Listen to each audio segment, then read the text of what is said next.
impressed with this toilet paper dispenser with the storage included.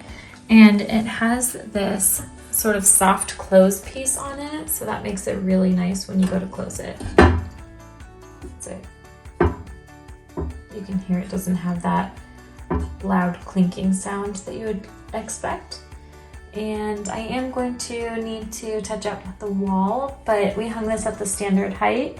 I think it will be really great. My advice would be look at where you are positioned in the bathroom when you go to place it. So we did the standard 26 inches from the center, but we were considering where we would, I guess basically how close this would be to the toilet. So I'm gonna be able to have plenty of clearance, and we do. Note the option of installing on either side.